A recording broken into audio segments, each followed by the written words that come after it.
Amigos, boa tarde. Que Joana e Irmã Rosário abrace a cada um de nós que estamos aqui nesta tarde. E nos preparando para este momento, porque nós já chegamos até aqui.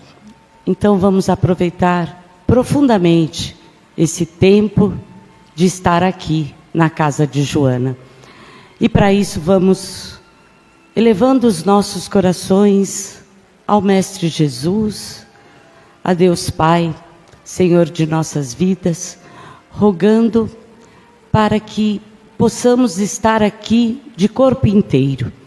Vamos imaginar que esta luz do sol que brilha lá fora adentra a este salão, aquecendo a cada um de nós, aos nossos corpos espirituais, e esta luz dourada do sol que está lá fora vai limpar e higienizar os nossos corpos espirituais, eliminando todas as formas, pensamentos, aquelas negatividades, aquelas dores que estão, porventura, nos acometendo.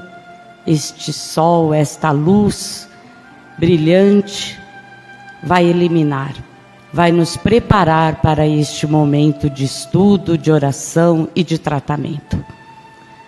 E assim, nós rogamos a essas irmãs queridas que estejam conosco, nos guardando para este momento. Ao Pai, Senhor das nossas vidas, a gratidão por esta encarnação e por estarmos aqui. E que possamos ouvir as palavras que o nosso irmão Ayrton preparou para esta tarde.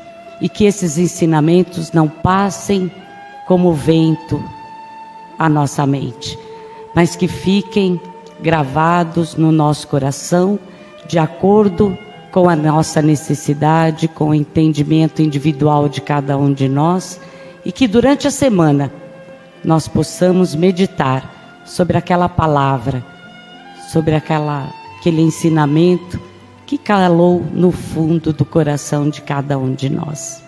E rogamos ao Pai que o que nós viemos buscar esta tarde aqui, este consolo, este alento, este ensinamento, seja permitido a cada um de nós.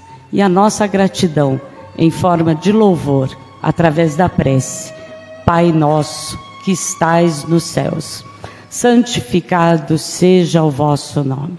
Venha a nós o vosso reino. Seja feita a vossa vontade, assim na terra como nos céus. O pão nosso de cada dia nos dai hoje. Perdoai as nossas ofensas, assim como nós perdoamos a quem nos tem ofendido. E não nos deixeis cair em tentações, mas livrai-nos de todo mal. Que assim seja. E que possamos receber o nosso irmão para as palavras do Evangelho desta tarde. Que assim seja.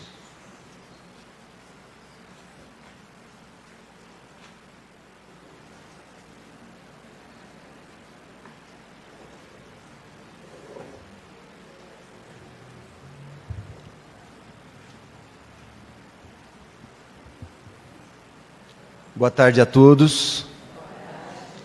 Que a luz de Jesus possa nos envolver nesse momento e que cada palavra aqui proferida possa tocar fundo os nossos corações, de tal sorte que a gente possa sair daqui melhores do que quando chegamos.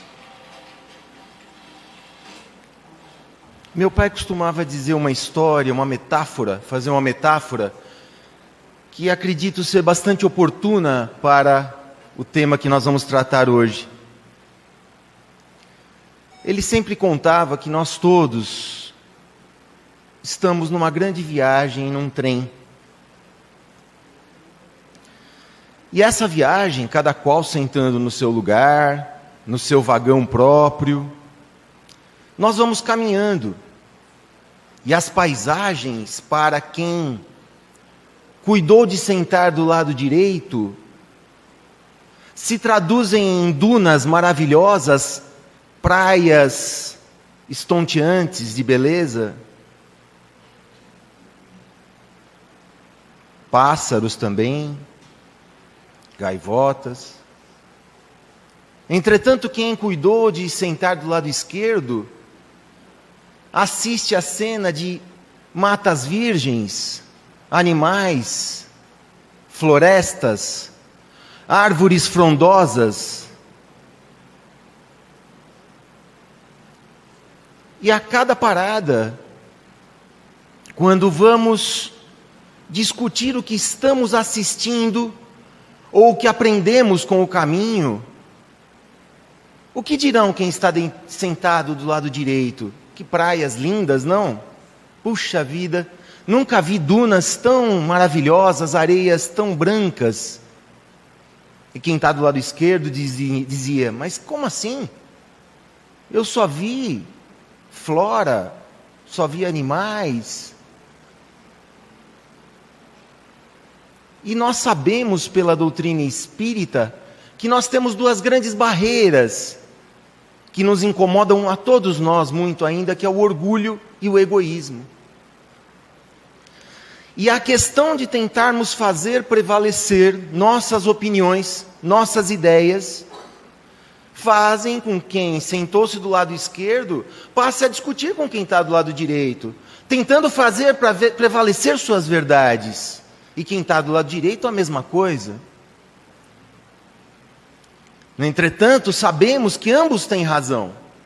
Há ainda uma categoria de pessoas que não viram nem as praias e nem as florestas. Aquelas que passaram com a janelinha fechada, distraídos. E desta sorte pouco podem dizer ou contribuir no debate. A cada estação que esse trem vai parando, pessoas sobem, novas, e outras pessoas descem. E essa é a metáfora da vida, porque não sabemos que estação vamos descer e quando. E quem vai passar a conviver conosco no vagão, na caminhada. Mas há uma pessoa que tem a visão completa dos dois lados, que no caso desta metáfora é o maquinista. E o maquinista que conduz o trem. Deus. Deus, ou quem nos conduz, é o único que tem o mapa completo, a visão ampla de tudo que está acontecendo. Ou dos motivos que temos que aprender com praia, ou aprender com matas, ou aprender com atrasos do trem, ou aprender com dificuldades, ou lidar com uma pessoa difícil que ingressou no nosso vagão e passou a conviver conosco, que não raras vezes está dentro do nosso mesmo teto, da nossa família. Eu escolhi essa metáfora para dizer que nós falhamos muitas vezes por este pequeno detalhe, por tentarmos prevalecer a nossa verdade míope, a nossa verdade incompleta das coisas, por tentarmos ter razão. Talvez quem estivesse do lado esquerdo ou do direito tivesse o cuidado de ouvir o que o outro tem a dizer. Mas por favor, me descreva o que você viu. Puxa, que beleza! Ou quem sabe se aventurar a trocar de lugar, sair do lugar comum. Mas nós não agimos assim, não é mesmo? Nós temos tantos hábitos arraigados que a gente vai sempre pelo mesmo caminho, escova os dentes sempre do mesmo jeito. Já tentaram escovar o dente com o braço contrário? É um pouco ridículo, mas assim, há aprendizado nisso, você acaba trocando os hemisférios do cérebro. E todas essas questões fazem com que a gente tenha muitas dificuldades, não é isso? A gente acaba tendo discussões inócuas em que a gente quer muitas vezes fazer prevalecer a nossa ideia ao outro e o outro a nós. E o que isso tem a ver com o tema da noite, que está no capítulo 1 do Evangelho? Eu não vim destruir a lei. Falando da ciência versus a religião. Olha que interessante, né? Será que a ciência não quer fazer prevalecer a sua verdade? Ou será que a religião também de sua parte não quer fazer prevalecer as suas verdades? Será que uma não está sentada ao lado esquerdo do trem e a outra do lado direito? E a somatória dessas verdades não seria algo espetacular, extraordinário para nós, no tocante a conhecimento? Ora, a ciência e a religião, ambas foram criadas por Deus? Sim, tudo foi criado por Deus, não é isso? A gente tem a primeira questão do Livro dos Espíritos, que é: o que é Deus? Deus é a inteligência suprema, causa primária de todas as coisas. Em várias palestras é trazido essa primeira questão, né? Podem ler as demais, viu? Não tem problema. Então, e é engraçado que é falado do que é Deus, não quem é Deus. Porque muitas vezes nós atribuímos a Deus atributos humanos. E aí eu pergunto a vocês, é possível que a criatura tenha condições de avaliar o Criador? A parte consegue absorver o todo? Nós não temos condição de avaliar e de compreender Deus ainda, na sua totalidade. Que dirá a ciência? Ora, se nós cuidarmos de trazer aqui ao palco um matemático, e isso está também nas primeiras páginas do Livro dos Espíritos, no subitem Ciência e Espiritismo, o matemático, com seu cabedal de conhecimento, puxaria tudo para cálculos algébricos, a sua teoria, baseado naquilo que ele se aprofundou com a matemática. Mas e se trouxéssemos um químico? Certamente o químico penderia para os elementos, ou para algo ligado à química, aos elementos da tabela periódica. Um físico a mesma forma, e daí por diante. Ou seja, a ciência, como diz lá num trechinho desse Livro dos Espíritos, em tese é incompetente para analisar as questões espirituais, porque ela cuida das questões materiais científicas. Para a ciência, ainda é muito difícil compreender, e não se dá sequer ao trabalho de estudar, a fenomenologia da espiritualidade. Muitos de nós que estamos aqui hoje, viemos a uma casa espírita na maioria por problemas, né, por dificuldades, mas alguns vêm por curiosidade.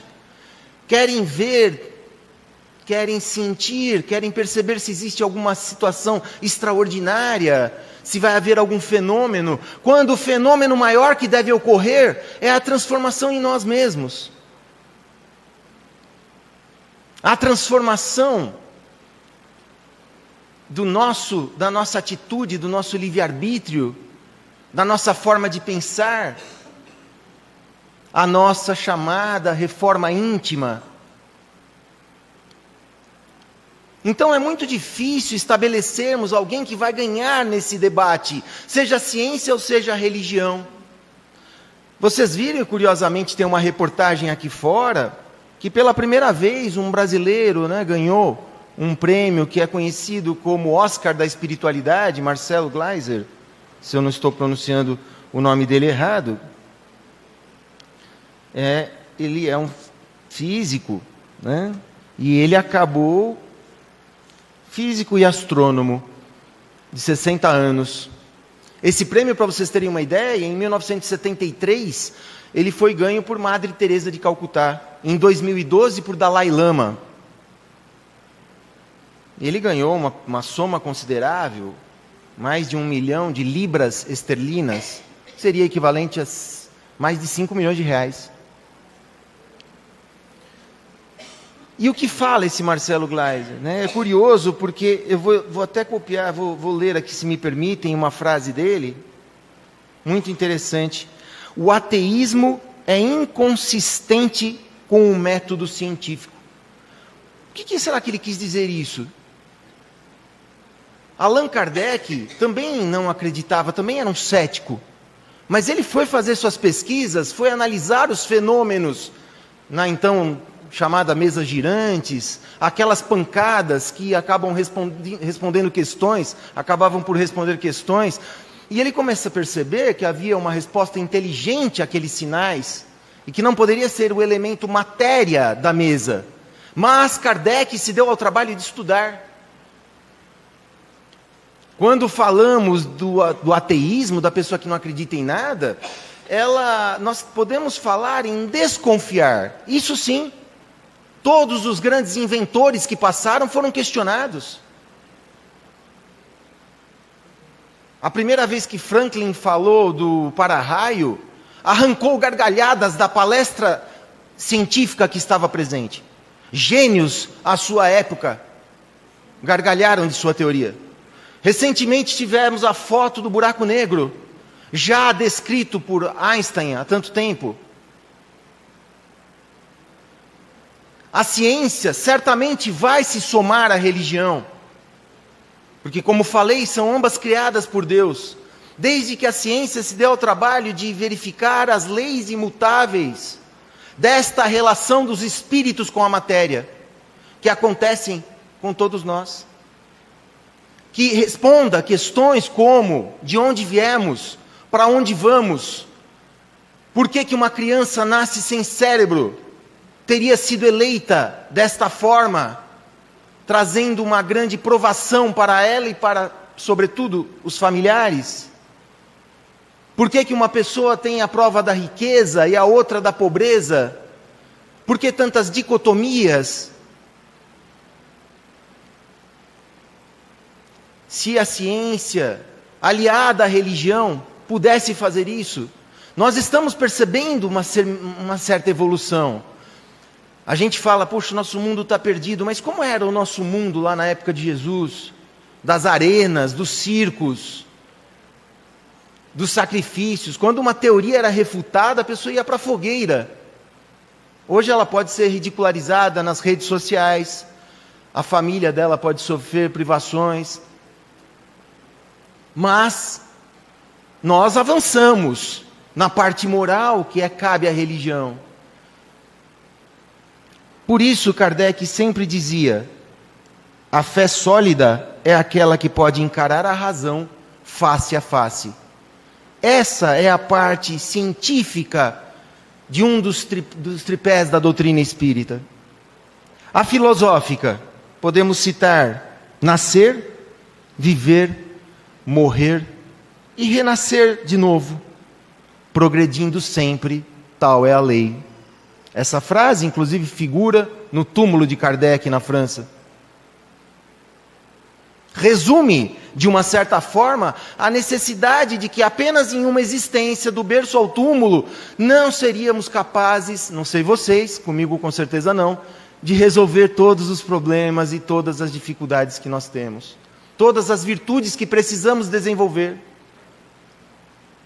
E a parte religiosa? Já ouviram falar dessa frase? Fora da caridade não há salvação? Então, quando nós juntamos ciência, religião, filosofia, nós chegamos a ter uma visão um pouco mais ampla das coisas. E isso é fundamental para que a gente possa compreender e combater as más tendências que nós temos, que é o que reconhece, na verdade, um bom espírita. Não é por não ter defeitos, mas pelo esforço que ele faz em combatê-los. Nós todos estamos aqui tentando nos melhorar, mas como foi falado na prece inicial, se nós sairmos daqui sem um projeto, sem melhorarmos um pouquinho a convivência das pessoas que estão caminhando no vagão da vida conosco, como vamos fazer? Mas mudar as nossas posições? Ah, não. Aí já está pedindo demais, né? Gosto de todo mundo. Eu adoro todo mundo que concorda comigo. Aquela pessoa que discorda, ela vira um vilão. Não é assim que funciona. O copo está metade cheio ou metade vazio? Nós temos que olhar de formas diferentes. Então não podemos prescindir da religião, mas também não podemos prescindir da ciência. Mas,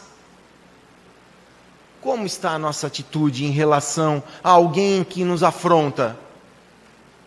A alguém que nos incomoda, que eu carinhosamente chamo de personal trainers. Nós convivemos com alguns personal trainers, não é? É aquela pessoa que vai te cutucar ali. Eu contratei um personal trainer fantástico, estou tendo resultados incríveis. Ele corre para mim às 6 horas da manhã todo dia.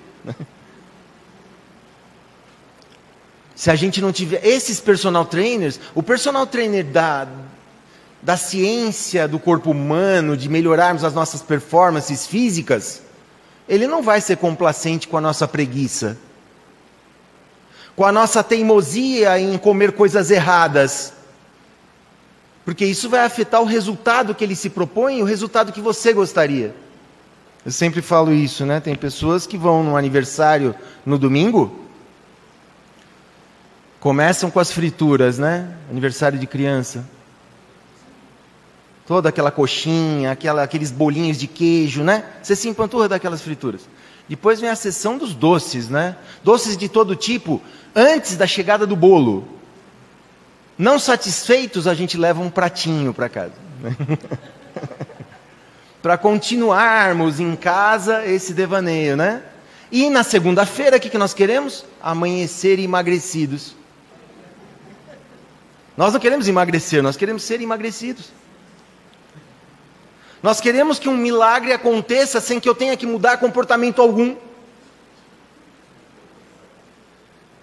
A ciência avançou. Hoje nós temos lá, antigamente, lembra que as televisões, lembro dos livros disso, não é que eu lembre dessa parte, né, das televisões, que você tinha que levantar para trocar o canal, mas nem isso, hoje você está esparramado de forma totalmente inadequada no sofá, né, prejudicando a sua postura, sem contar que os celulares estão fazendo com que a gente sofra uma inclinação violenta do pescoço para baixo agora, e a gente não consegue largar o celular nem dirigindo. Se nós não formos multados, nós não mudamos o comportamento. Se nós não sofrermos, nós não aprendemos. Mas é necessário a dor, o sofrimento? Não. Na nossa condição espiritual, infelizmente, ainda é. Porque um problema só vai embora quando a gente aprendeu tudo com ele. Então desconfie que se o seu problema não foi embora ainda, pode visitar os seus comportamentos. Você há que mudar um ou mais comportamentos para que o resultado seja diferente. Acontece que a gente visita o outro. Hein? Quem daqui nunca pensou, tal pessoa devia estar nessa palestra? Queria que tal pessoa esteja nessa palestra, não é isso? É você que tem que estar, tenho essa notícia para te dar. É você. Somos nós, sou eu que estou aqui falando, porque com certeza tenho tantas falhas pregressas de vidas anteriores que sou obrigada a pregar agora, né? E às vezes quando meus filhos vinham assistir às minhas palestras, eles deviam pensar assim, queria ter um pai assim. Porque é muito difícil a gente aplicar aquilo que a gente fala, e às vezes nem fala. É difícil segurar uma palavra quando a gente ofende, e a gente ofende tentando defender pontos de vistas incompletos. Mapas de mundo empobrecidos, como trata a programação neurolinguística, que é uma ciência. A ciência comprova que estamos vivendo mais, não é?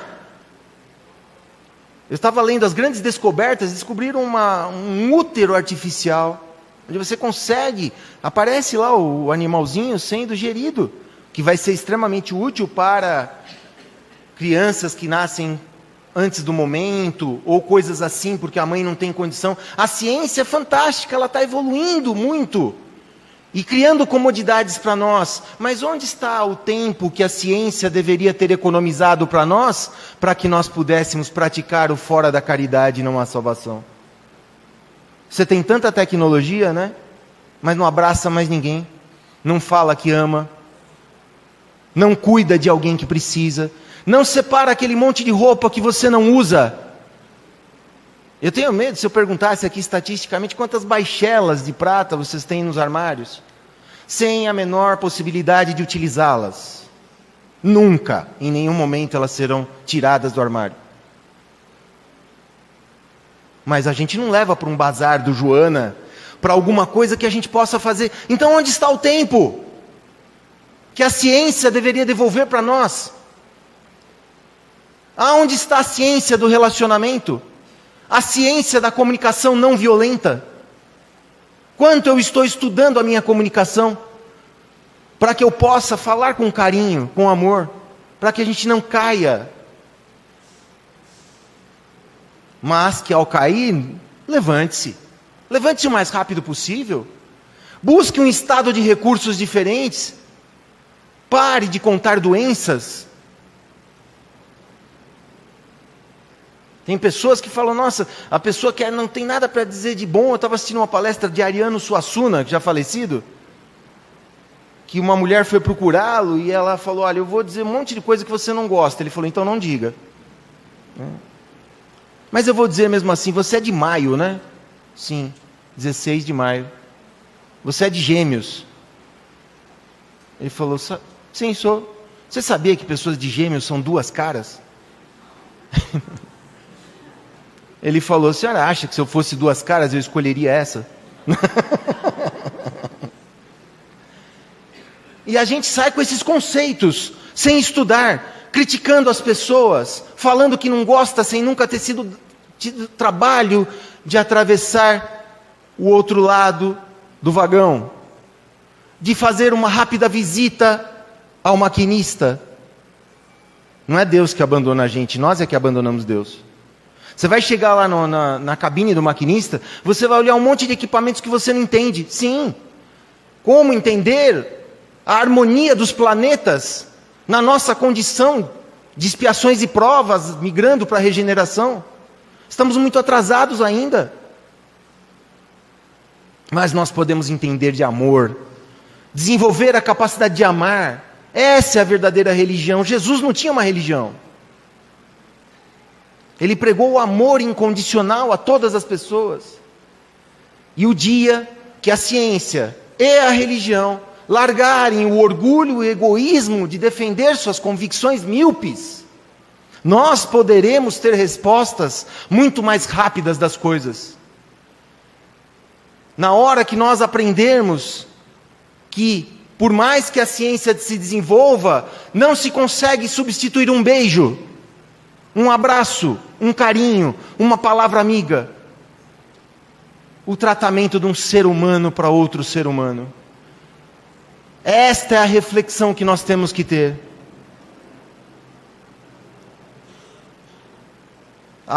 A ciência, sem a religião, é manca, é coxa.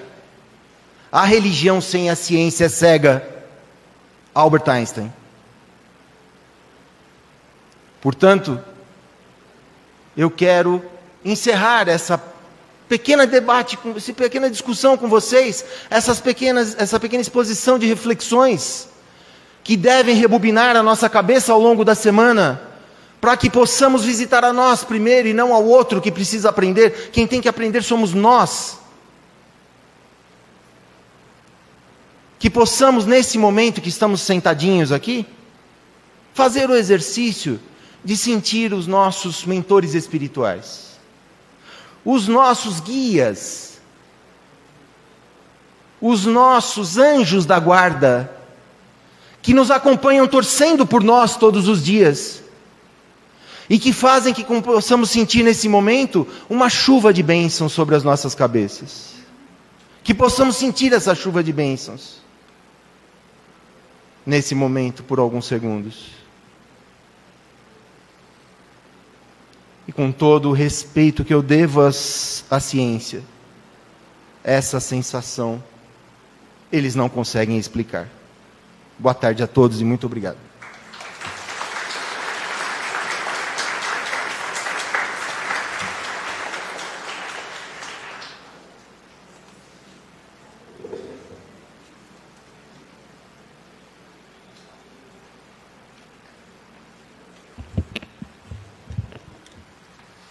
Que essas palavras de sabedoria calem fundo no nosso coração e que neste momento possamos exercitar a nossa capacidade de amar, de doar, de pensarmos naquela pessoa, no nosso próximo, que certamente muitos dos nossos próximos necessitam muito mais do que nós. Então, neste momento, vamos abrindo os nossos corações e tirando de lá as melhores vibrações, que certamente serão recolhidas pela espiritualidade superior e espargidas por todos os lugares deste nosso planeta, onde existe a dor, o desentendimento. E vamos pensar bem próximos de nós aqui. Vamos mandar as nossas vibrações para aqueles nossos irmãos que se encontram encarcerados nos presídios aqui próximos de nós, que certamente recaíram no erro e agora estão pagando. Que este momento de pensamento, de reflexão, seja de muito aprendizado para cada um deles. São muito necessitados de misericórdia. Vamos imaginar e pensar nos nossos irmãos que ainda estão nas drogas, que perambulam pelas ruas, perdidos nos vícios. Que essa nossa vibração possa chegar a eles também, que a espiritualidade, eles permitam que a espiritualidade os achegue, esclarecendo, de uma certa forma, arrancando desta situação que denigre, que machuca, que humilha, que ninguém quer estar nas drogas, mas é muito difícil sair delas.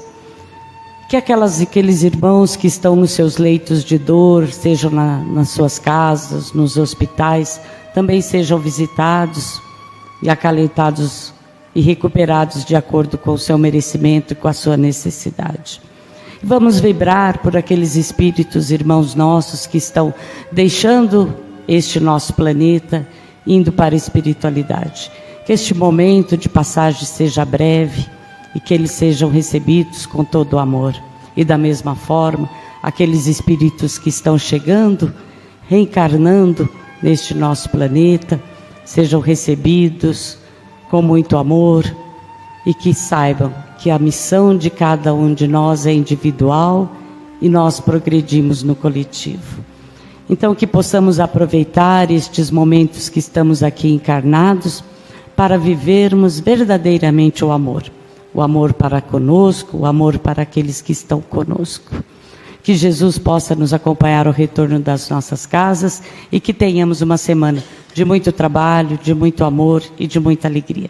Que assim seja, graças a Deus. Muito obrigada a todos.